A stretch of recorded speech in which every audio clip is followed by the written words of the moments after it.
Есть места на Земле, где время движется иначе. Не медленнее и не быстрее, просто иначе. Как будто здесь оно измеряется не годами, а эпохами. Не сезонами, а оледенениями. Монгольское плато в феврале — одно из таких мест.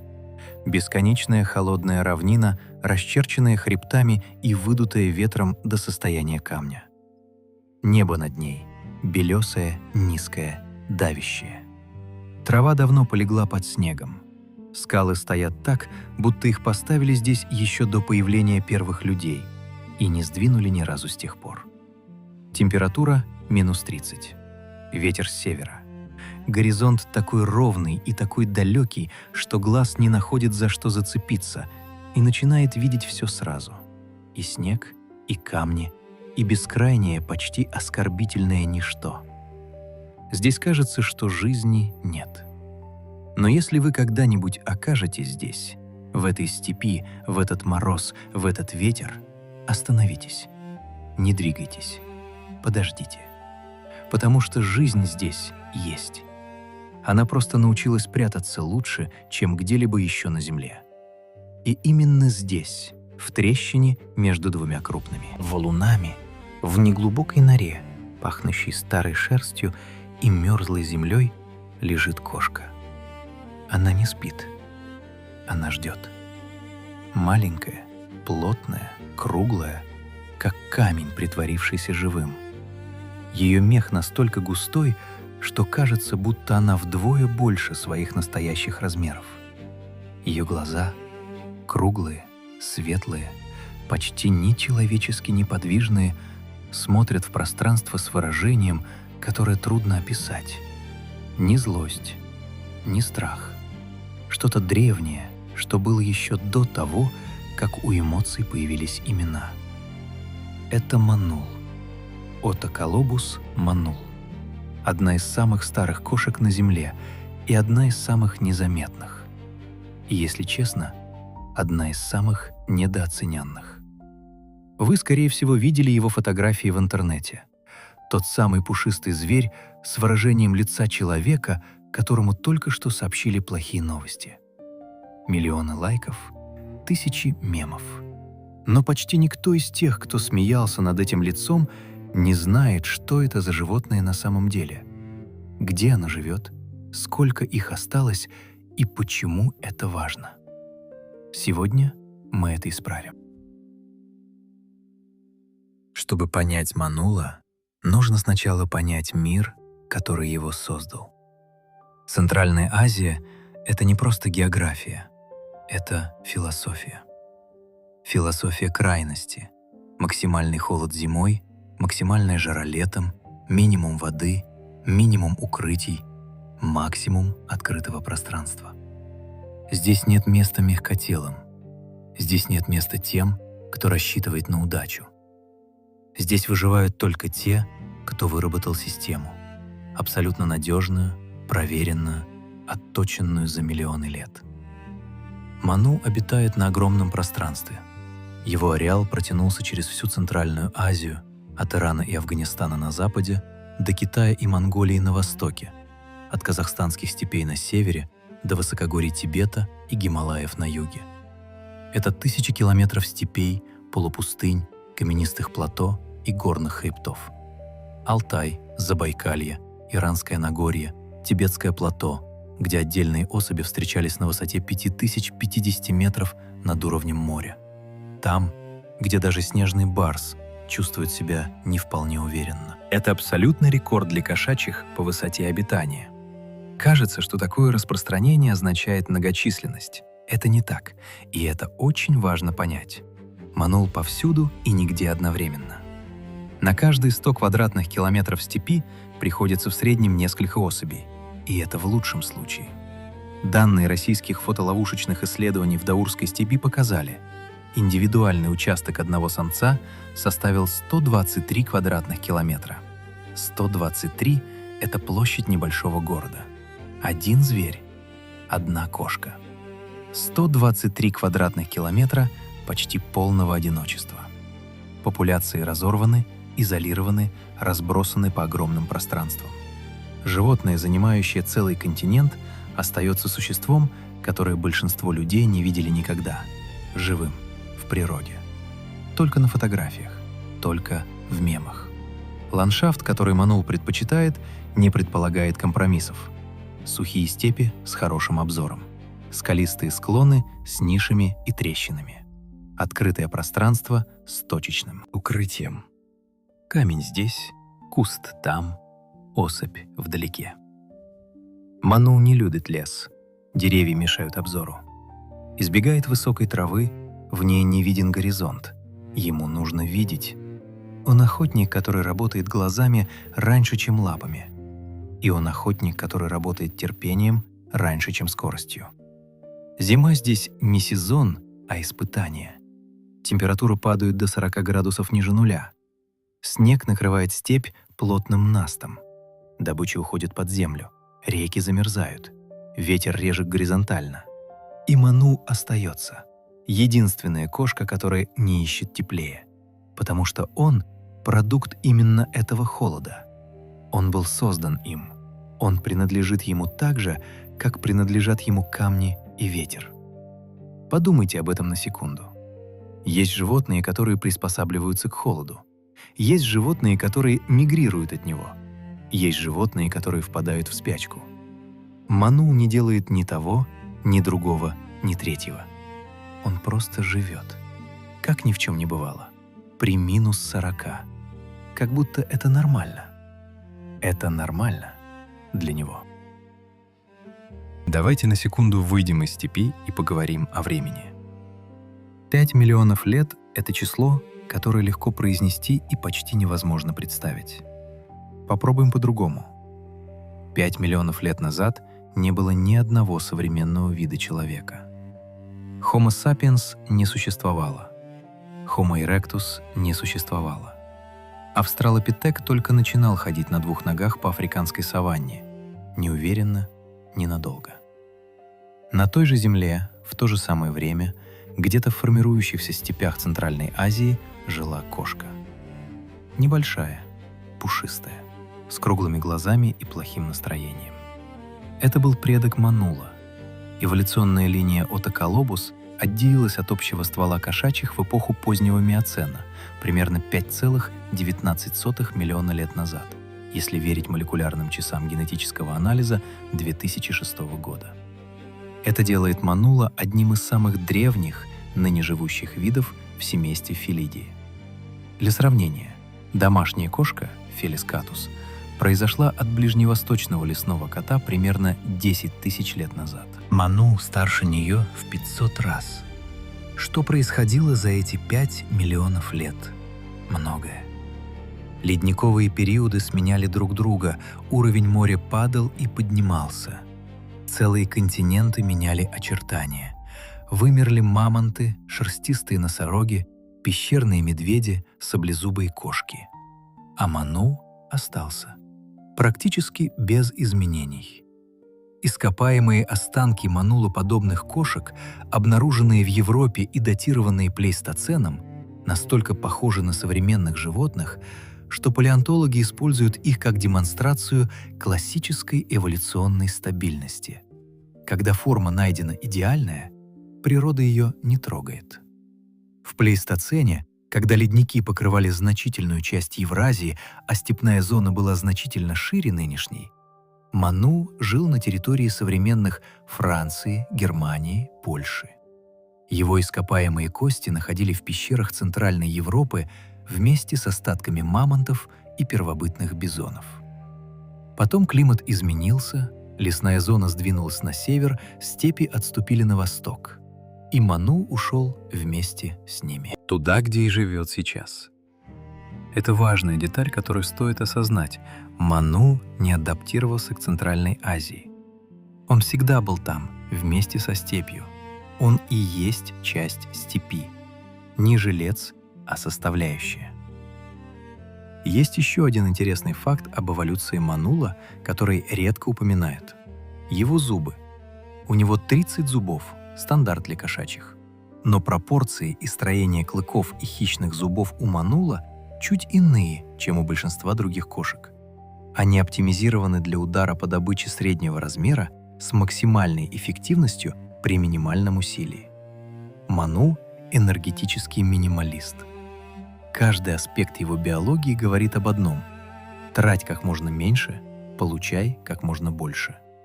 Это не лень, это стратегия выживания в мире, где ресурсы редки и зима длинная. Вы смотрите на скалы уже 2 часа. Ничего. Серый камень, серый снег, серое небо. Ветер бьет в лицо с такой методичностью, будто выполняет инструкцию. Руки в перчатках давно перестали быть теплыми. Бинокль запотевает от дыхания, ноги затекли, вы не двигались, чтобы не спугнуть. И вы начинаете думать: может, здесь никого нет? Может, вы ошиблись склоном? Может, вся эта история про Манула — преувеличение? И вдруг ни движения, ни звук. Просто ощущение, что один из камней стал чуть-чуть другим. Вы наводите резкость, и камень смотрит на вас. Это он. Он лежит на широком плоском валуне так плоско, так распластано, что его тело буквально сливается с поверхностью. Контуры размыты, цвет неотличим, тень убрана. Его зимний мех серебристо-серый с белесыми кончиками остивых волос, создающими эффект инея, который делает животное неотличимым от заснеженного камня. Но тот же самый мех летом становится совершенно другим, рыжевато-охристым, теплым, землистым, в тон выгоревшей августовской траве. 2 камуфляжа на 2 сезона, встроенных, автоматических, безупречных. 1 организм, 2 костюма, ни одного промаха. Это не совпадение. Это миллионы лет отбора, работавшего в одном направлении. Исчезни. Будь камнем. Не существуй, пока не решишь, что нужно существовать. Ману весит от 2,5 до 5 килограммов, примерно как крупная домашняя кошка. Длина тела 55-75 сантиметров, плюс толстый пушистый хвост с темными кольцами еще 25-30. Но он выглядит значительно больше, обманчиво больше. Его мех самый густой среди всех кошачьих на земле. 2000 волосков на квадратный сантиметр кожи. Для сравнения, у снежного барса около 1000. Подшерсток такой плотный и такой длинный, что в нем можно спрятать пальцы по самые костяшки, и они не сразу почувствуют кожу животного. Это не украшение и не случайная щедрость природы. Это термоизоляция, работающая при температурах, при которых большинство кошачьих давно бы погибли от переохлаждения. Есть еще одна деталь, которую вы заметите, если будете смотреть достаточно долго. В сильный мороз, особенно когда Ману лежит неподвижно на снегу или камне, он заворачивает хвост вокруг передних лап, буквально использует его как меховую муфту. Эта привычка настолько устойчива, что исследователи наблюдали ее у всех особей во всех регионах, от Монголии до Ирана. 1 хвост, 1 функция, 5 миллионов лет эффективности. Он все еще смотрит на вас, и в его взгляде нет ничего из того, что вы ожидаете от кошки. Нет игривости, нет домашней теплоты, нет попытки установить контакт. Есть спокойствие, которое существовало задолго до людей и которое не нуждается в вашем присутствии, чтобы продолжать существовать. Смотрите на его морду. Внимательно. Потому что там зашифровано несколько миллионов лет эволюционных решений. Ману — единственный представитель своего рода. Род Отоколобус монотипный. Одно название, одно животное, никаких близких родственников. Он один такой на всей планете. Это не поэтическое преувеличение. Это систематический факт, подтвержденный генетическим анализом 2006 года, который окончательно установил: Манул является сестринской группой по отношению к линии бенгальских кошек Приона и Люрус, но сам образует отдельную, ни с чем не сливающуюся ветвь эволюционного дерева. Его голова кажется широкой и приплюснутой сверху. Это не деформация, Это высокоточная инженерная разработка. Ученые установили, у манула самое высокое расположение глаз относительно высоты черепа среди всех кошачьих. Говоря проще, его глаза сидят настолько высоко на голове, что он может лечь горизонтально, поднять только верхнюю часть морды над краем камня и видеть весь горизонт. Хищник, наблюдающий из-за горизонта. Подводная лодка в степи. Уши у манула низко посажены и широко расставлены. В отличие от большинства кошек, они расположены по бокам головы, а не на макушке. Когда он охотится, прижимаясь к земле, ползя к добыче, уши буквально прячутся в профиль силуэта. Никакого характерного кошачьего, торчащего уха, которое выдает хищника. Плоская линия, камень, ничего. Каждое ухо поворачивается независимо от другого. Манул слышит под снегом движение полевки и точно определяет направление, не двигая ни одной другой частью тела. Он засекает добычу ушами раньше, чем видит ее глазами. Но главное — глаза. У большинства кошек зрачки вертикальные. Это оптимально для ночной охоты, позволяет очень точно регулировать количество света. У манула зрачки круглые. Почти человеческие по форме, но совершенно нечеловеческие по выражению. Светлые, желто-зеленые, они реагируют на свет иначе, чем у прочих кошек. Медленнее, менее выраженно. Это тоже адаптация. Манул — дневной и сумеречный охотник, активный в то время, когда степь еще залита равномерным светом, а не в полной темноте. Круглые зрачки дают более стабильное изображение при различном освещении. Они не так резко переходят от слепит к темно. За этими глазами тапетум — зеркальный слой позади сетчатки, дающий характерный блеск в темноте.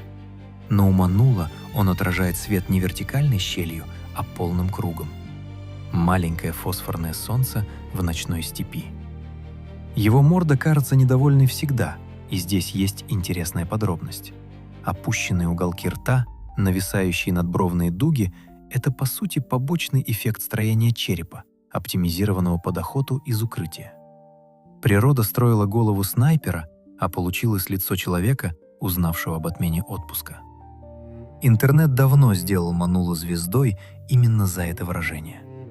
Только за от 2023 до 2024 года его фотографии набрали сотни миллионов просмотров на разных платформах. Но подавляющее большинство людей, поставивших лайк, не знают, что это за животное, не знают, где оно живет, не знают, что с ним происходит. Смотреть на него в природе — совсем другое переживание. Там это не смешно. Там это лицо существа, которое знает, что делает, и которому не нужно, чтобы вы это оценили. Его научное название Otacalobus manul содержит жестокую иронию. Otacalobus в переводе с греческого означает «с уродливыми ушами». Так решил Питер Симон Паллас, немецкий натуралист на русской службе, участник научных экспедиций эпохи Екатерины Великой, описавший манула в 1776 году. В тот самый год, когда на другом конце света подписывали Декларацию независимости США. Паллас был великим ученым, описавшим сотни новых для науки видов во время своих путешествий по Сибири и Центральной Азии. Но уши манула его явно не впечатлили. История не сохранила, что подумал манул об этом. Судя по выражению морды, ничего хорошего. Рассвет монгольской степи наступает медленно и без предупреждения. Сначала небо на востоке становится чуть менее темным, потом серым, потом белым. Потом первый луч касается вершин скал, и тени становятся длинными и острыми, как ножи. Именно в этот момент, на границе ночи и дня, манул выходит на охоту. Он движется иначе, чем большинство кошек. Не крадется и не прыгает, ползет. Буквально. Распластавшись по земле так плоско, что его тень почти не отличается от тени камня. Короткие мощные лапы переставляются медленно и абсолютно беззвучно. Густой мех поглощает звук шагов так же, как поглощает холод. Полностью. Его вибрисы, усы, необычно длинные даже для кошки. Они позволяют чувствовать воздушные потоки в узких расщелинах между камнями, понимать, есть ли кто-то впереди, прежде чем туда заглянуть. Важно понимать, Манул не быстрый, совсем не быстрый. Его максимальная скорость около 15 км в час. Для сравнения, домашняя кошка разгоняется до 48. Гепард — до 110. Манул не догонит мышь на открытом поле. Он это знает. Именно поэтому он никогда и не пытается. Природа не дала Манулу скорости, она дала ему кое-что другое — терпение, которое большинство животных просто не в состоянии себе позволить, и камуфляж, который делает ожидание возможным бесконечно долго. Его стратегия — это не погоня, это засада. Это искусство стать частью ландшафта настолько убедительно, что добыча сама приходит к нему. Не потому что глупа, а потому что его просто не существует, с ее точки зрения. Он охотится прежде всего на пищух, маленьких бесхвостых зверьков из семейства синоставок, родственников зайцев, живущих колониями в норах среди камней. Это не случайный выбор. Пищухи — идеальная добыча для Манула. Они живут именно там, где живет он. Они активны в те же часы. Они небольшие, не нужно тратить много энергии на борьбу. И их норы устроены так, что Манул знает, зверек выйдет. Рано или поздно выйдет.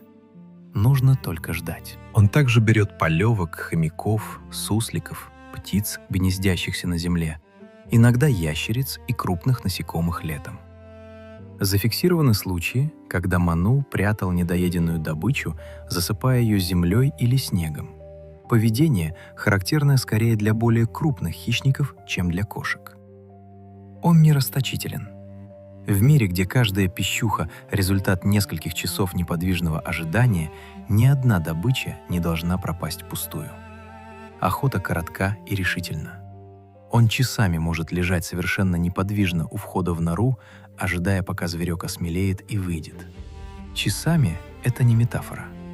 Исследователи фиксировали одного и того же Манула в одной и той же позиции на протяжении 3, а иногда и 4 часов, без единого видимого движения. Только уши медленно поворачиваются, каждая в свою сторону, отслеживая звуки под землей. А потом один молниеносный бросок не длиннее длины его тела, и все закончено. Ради этого одного момента он пролежал неподвижно половину утра. За ночь в активный период Манул может пройти до 10 километров, расставляя запаховые метки, до 200 отметин за одну ночь патрулирования территории. Это не охота, это администрирование. Напоминание соседям, которых он никогда не видит, что это его степь, его камни, его пищухи. Если честно с вами, о том, как живет Манул, мы знаем очень мало. Это не художественный прием, это буквальная правда. Первый Манул был пойман живым для зоологических исследований в XIX веке. Первые серьезные полевые наблюдения в природе начались в 1990-х. Первые данные о территориальном поведении с GPS в 2000-х. То есть мы описали это животное в 1776 году, дали ему латинское название, поставили в систематику и затем фактически забыли о нем примерно на 200 лет. 200 лет. Манул все это время жил в степи, охотился на пищух, растил котят, умирал и рождался снова. А наука в основном занималась другими вещами. Что мы знаем точно? Манул — одиночное животное с жестко выраженной индивидуальной территорией. Самцы занимают участки от 20 до более чем 100 квадратных километров. Самки меньше, как правило, 20-40. Границы обозначаются запаховыми метками, выделениями желез, мочой, экскрементами на видных точках рельефа, в высоких камнях, одиноких кустах, выступах скал. Пересечение с соседями Манул избегает последовательно и методично. Они живут рядом, километрах в 5, в 10, и практически никогда не встречаются. Разве что в феврале. Он не роет норы сам.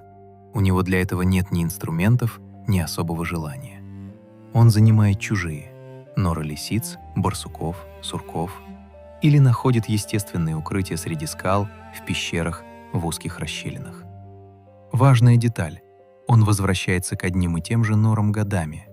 Исследователи, установившие фотоловушки у предполагаемых убежищ, обнаруживали одного и того же помеченного животного, приходящего в то же место через год и через 2. Манул – консерватор. Если работает, не меняй. Его голос – это отдельная история, о которой мало кто знает. Когда люди думают о кошке, они думают о мяуканье. Манул не мяукает. Во всяком случае, не так, как это делают домашние кошки. Звуки, которые он издает, описывают по-разному. Приглушенный хриплый лай некрупной собаки, низкое уханье совы, нечто среднее между кашлем и рычанием. Когда самец в период гона ищет самку, он издает серию коротких, резких, совершенно неожиданных криков.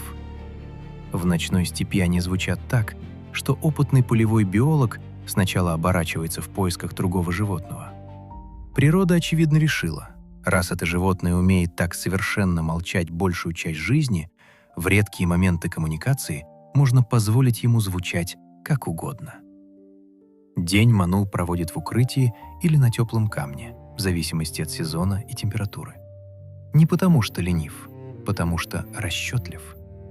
В степи с хорошим обзором, а степь всегда с хорошим обзором, активный манул становится виден. Орлы не дремлют, он это знает. Он отдыхает, пока светло и шумно, и снова становится собой, охотником, тенью, наблюдателем, когда свет меняется и когда крылатые хищники уходят на ночлег. Один из малоизвестных фактов о мануле касается его усов. Вибрисы манула необычно длинные даже по меркам кошачьих и расположены не только над губой, но и над глазами в виде длинных бровей. В узких расщелинах и пещерах, которые он использует как укрытие, эти усы работают как тактильные антенны. Они чувствуют стенки прохода, воздушные токи, вибрации. Манул буквально видит пространство вокруг себя через прикосновение. Особенно важно это в полной темноте норы. Еще одна деталь, о которой редко говорят. Манул не мурлыкает так, как мурлыкают домашние кошки. Непрерывно, на вдохе и выдохе. Как большинство диких кошек, он может издавать мурлыкоподобный звук только на выдохе, прерывисто. Биологически это связано с устройством подъязычного аппарата. У больших кошек, льва, тигра, он позволяет рычать, но не мурлыкать. У малых кошек наоборот. Ману – малая кошка, он мурлычет. Но если вы когда-нибудь услышите это в природе, вы в числе очень немногих людей на Земле, кому это удалось. Есть еще одна вещь, которую исследователи заметили, но пока не могут объяснить полностью. Ману кажется совершенно не боящимся людей, если человек неподвижен.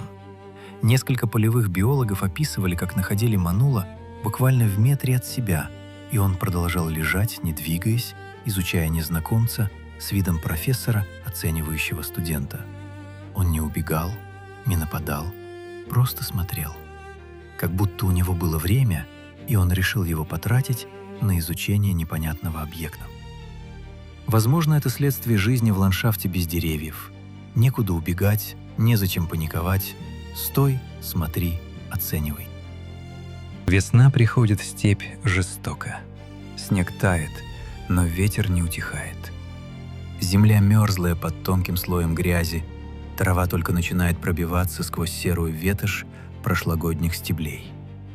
Воздух пахнет сырой землей и чем-то острым, почти электрическим, запахом перемен.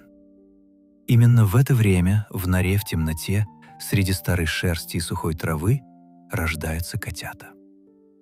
Манулы размножаются один раз в год. Гон в феврале и марте короткий и яростный.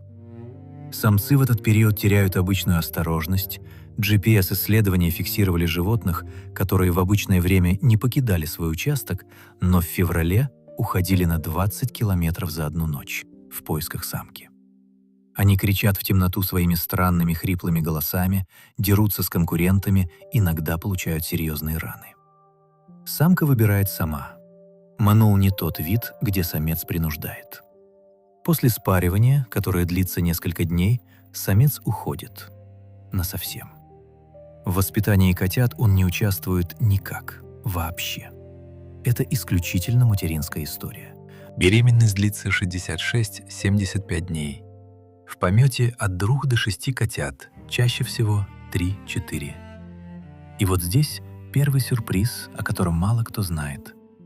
Котята манула рождаются голубоглазыми.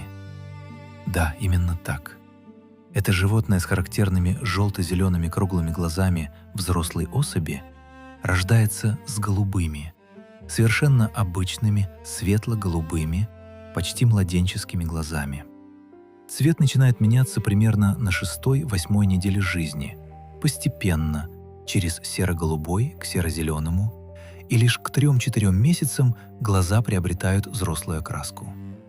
Это не уникально для кошачьих, многие котята рождаются голубоглазыми, но в сочетании с темным, уже вполне взрослым пушистым мехом маленький манул выглядит особенно неожиданно, как будто природа перепутала запчасти. Они рождаются слепыми, весом около 90 граммов. Первые несколько недель мир для них только тепло матери, запах молока и звук ее дыхания. Мать выкармливает их около 2 месяцев. В этот период она охотится одна, уходит на несколько часов, оставляя котят в норе, и возвращается. Снова уходит, снова возвращается. Ни отдыха, ни помощи, ни замены. К 3 месяцам котята начинают сопровождать мать на охоте. Учатся, наблюдают. Повторяют. Неловко, смешно, почти катастрофически. Молодой манул, пытающийся охотиться, зрелище одновременно трогательное и тревожащее. Он делает все правильно по форме и все неправильно по исполнению. Ложится плоско, но недостаточно плоско. Ждет, но недостаточно долго. Прыгает, но на долю секунду позже, чем нужно. Пищуха уходит. Молодой манул смотрит на то место, где она была, с выражением, в общем, с обычным для манула выражением. Выживает из помета не всегда большинство. Данные монгольских исследований показывают, смертность котят в первый год жизни превышает 70%. 70. Это огромная цифра. Орлы, лисицы, голод, болезни. Первая зима — главный экзамен. Те, кто не успел освоить охоту до морозов, не переживут их. Природа не дает отсрочки и не принимает апелляции.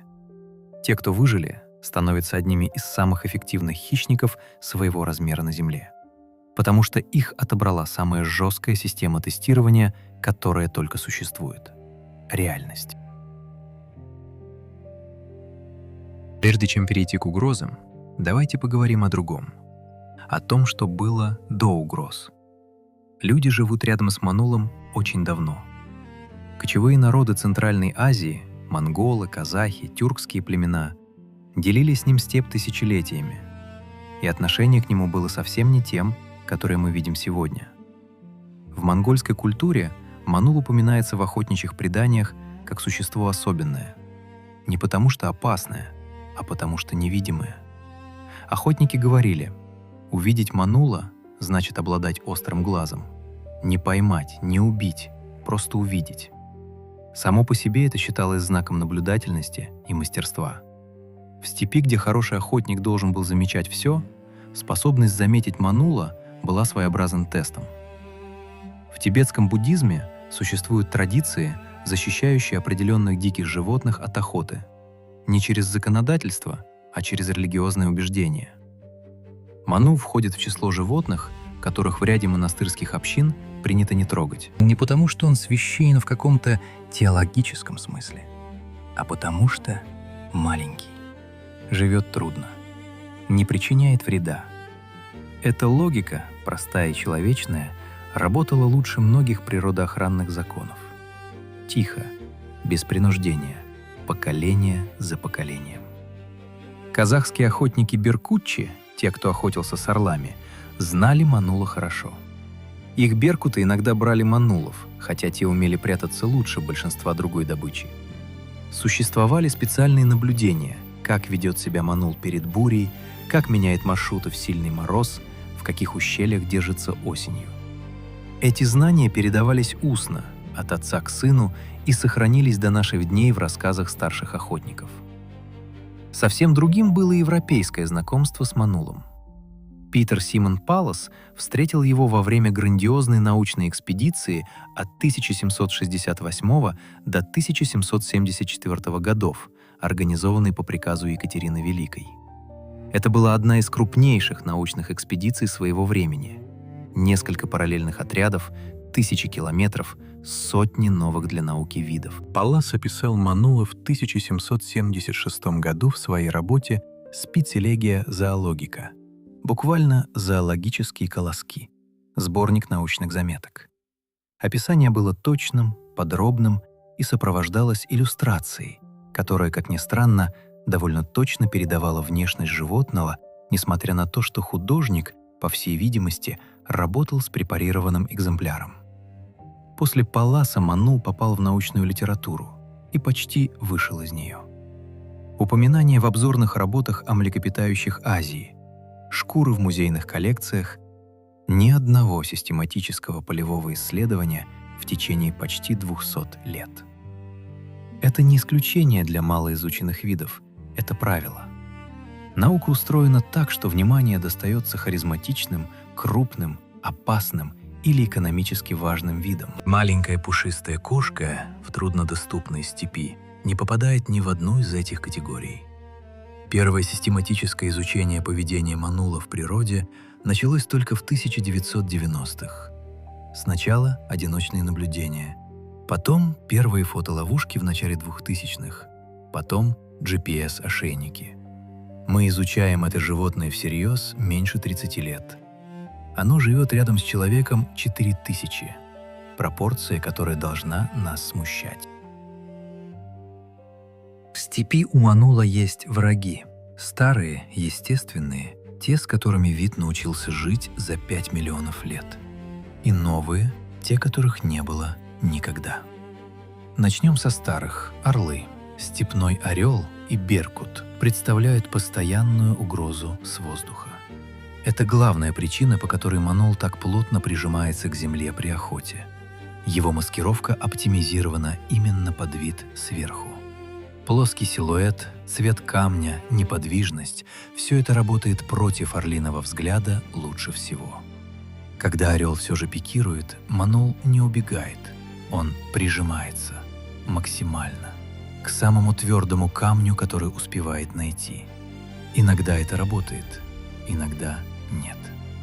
Волки охотятся на манула редко, он слишком мал, чтобы быть значимой добычей, и слишком хорошо прячется, чтобы быть легкой. Лисицы конкурируют за норы и за добычу. Отношения с ними у манула скорее коммунальные. Они используют одни и те же укрытия в разное время, иногда буквально по очереди. На Тибете территория манула часто перекрывается с территорией снежного барса. Барс, весящий в 10-15 раз больше, просто не замечает маленькую пушистую кошку, как мы не замечаем воробьев на газоне.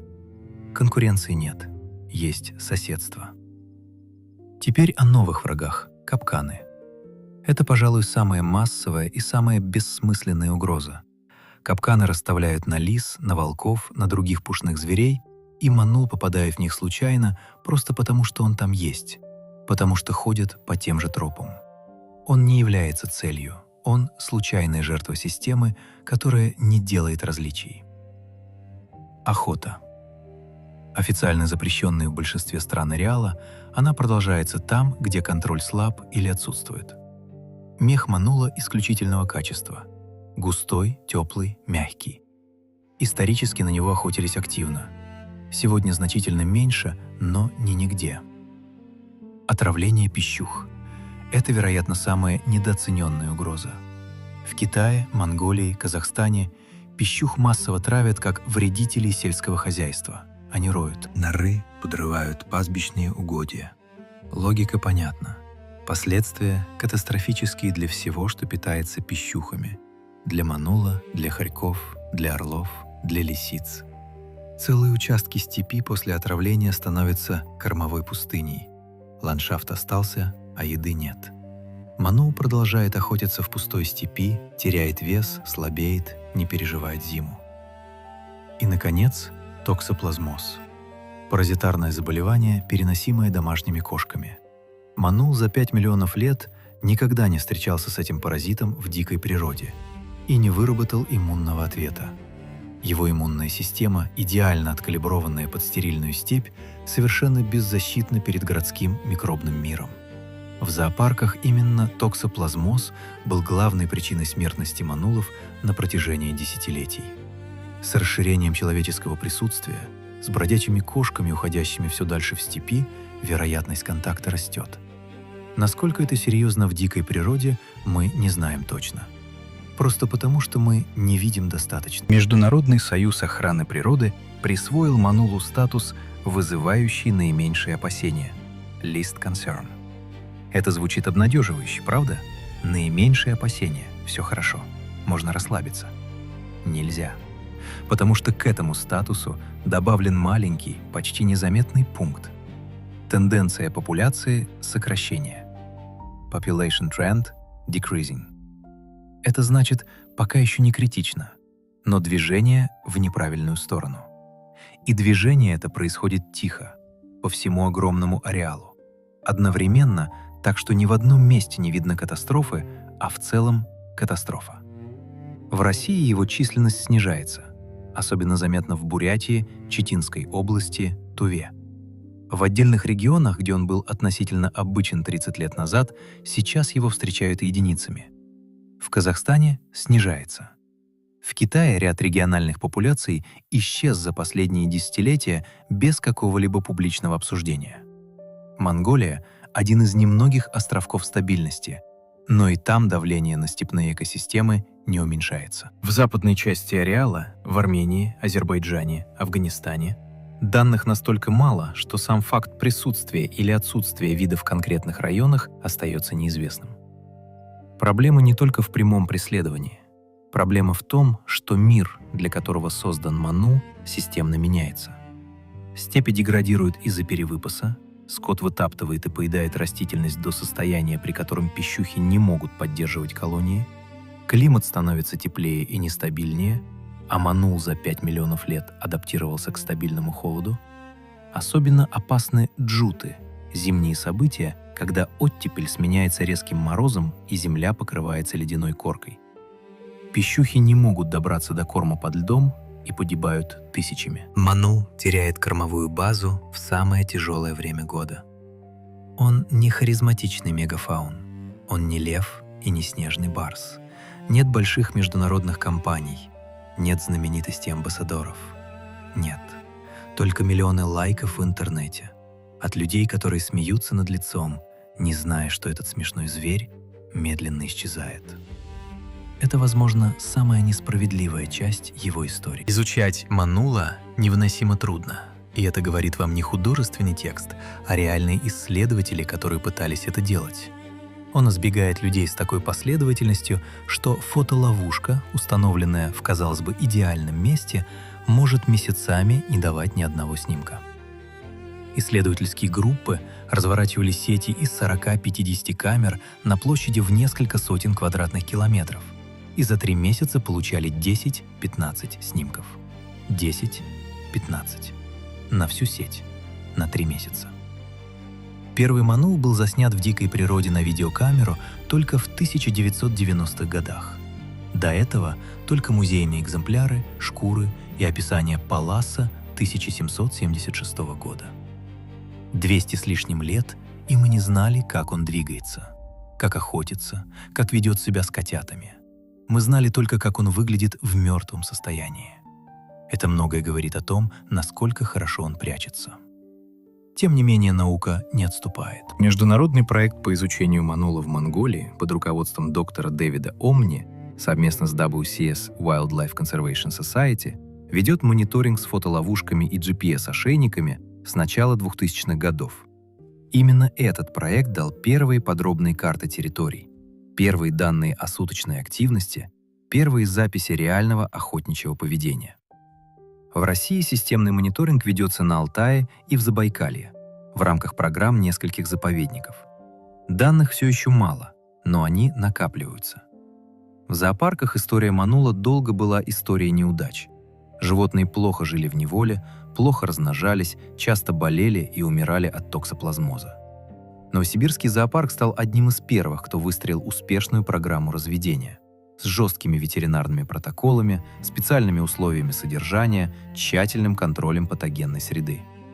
Сегодня в зоопарках по всему миру содержится около 50 манулов, примерно в 23 учреждениях. Это маленькая цифра, но она растет. Генетические исследования последних лет показывают, несмотря на огромный ареал, популяции манула генетически достаточно однородны. Возможно, следствие того, что вид пережил несколько сильных сокращений численности в прошлом. Это тревожный сигнал. Низкое генетическое разнообразие означает меньше ресурсов для адаптации к изменяющимся условиям. Есть и хранители знания другого рода. Монгольские скотоводы, казахские пастухи, тибетские общины. Люди, которые живут рядом с манулом поколениями. В Монголии манула называют тоорой-мур – степная кошка. Иногда просто тоорой. Местные охотники знают о нем то, чего не знает ни одна фотоловушка. Они знают, в каком ущелье он живет, в какое время появляется у воды, как меняется его поведение перед сильным морозом, в какие годы его больше, а в какие меньше. В некоторых тибетских буддийских общинах существует традиция – причинить вред манулу – плохая примета. Не потому что принят закон, просто так говорят предки. И это работает лучше многих законов. Эти знания, тщательно собранные этнозоологами, становятся частью научной базы, ценнее многих экспедиций. Позвольте на минуту сделать кое-что необычное для документального фильма. Забудьте о данных, забудьте о статусе МСОП и площади территории и количестве волосков на квадратный сантиметр. Просто попробуйте представить, каково это — быть манулом. Вы просыпаетесь в норе, темнота полная, запах земли и старой шерсти. Где-то снаружи ветер. Он был всегда, этот ветер, сколько вы себя помните. Вы выходите. Холод бьет немедленно, но вы его почти не чувствуете. Ваш мех — это не одежда, которую надевают. Это вы сами. Он часть вас, так же, как кожа. Вы смотрите на степь. Для вас она не пустая. Она переполнена информацией. Вот здесь 3 часа назад прошла лиса, запах еще держится на камне. Вот след пищухи в снегу, свежий, ночной, значит, колония активна. Вот направление ветра, значит, вас не учует тот, кто стоит там, за осыпью. Каждый квадратный метр этого пространства вы знаете лично. Вы ходили здесь сотни раз. Вы помните, под каким камнем нора, где пищухи выходят позже всего, где беркут садится греться по утрам, и значит, туда лучше не соваться. Вы ползете. Медленно, очень медленно. Ваше тело работает так, как оно всегда работало. Каждая мышца точная, каждый шаг беззвучный. Вы не думаете об этом. Это не усилие. Это просто то, что вы делаете, как вы дышите. Вы — часть этого ландшафта, и ландшафт — часть вас. И граница между ними никогда не была четкой. Вы ждете у норы. Час, 2, может 3. Для вас это не скучно, у вас нет этой концепции. Есть цель и есть ожидание. Ожидание — просто состояние, в котором цель приближается сама собой, если достаточно терпеть. Ваши уши поворачиваются, каждое само по себе, независимо, отслеживая звуки под землей. Там кто-то движется, скоро выйдет, выходит. Все остальное занимает меньше секунды. Потом вы едите, медленно, аккуратно. Потом укрытие. Солнце высоко, орлы летают. Вы ложитесь на теплый камень в узкой расщелине, где вас не видно сверху. Заворачиваете хвост вокруг лап, закрываете глаза. Где-то далеко, в каком-то городе, кто-то смотрит вашу фотографию на экране телефона и смеется. Вы не знаете об этом. Вам это не нужно знать. Вы — манул. Вам 5 миллионов лет. Вы просто живете. Степь в конце дня. Солнце уже коснулось горизонта, но еще не ушло, и свет стал горизонтальным, резким, превращающим каждый камень в отдельную скульптуру с длинной синей тенью. Температура падает. Ветер, который не утихал весь день, внезапно стихает, и в этой тишине слышно все: хруст снега под ногой, далекий крик птицы, собственное дыхание. И тогда движение. Медленное, очень медленное. Между двух камней, в щели, которую вы уже трижды просматривали биноклем и видели только тень, появляется голова. Круглая, с широко расставленными маленькими ушами, с глазами светлее, чем небо за его спиной. Манул выходит на вечернюю охоту. Хочется остановиться здесь и спросить вас кое-что, напрямую. Вы смотрите на животное, которое появилось на Земле за 5 миллионов лет до вас. Его предки пережили несколько ледниковых периодов.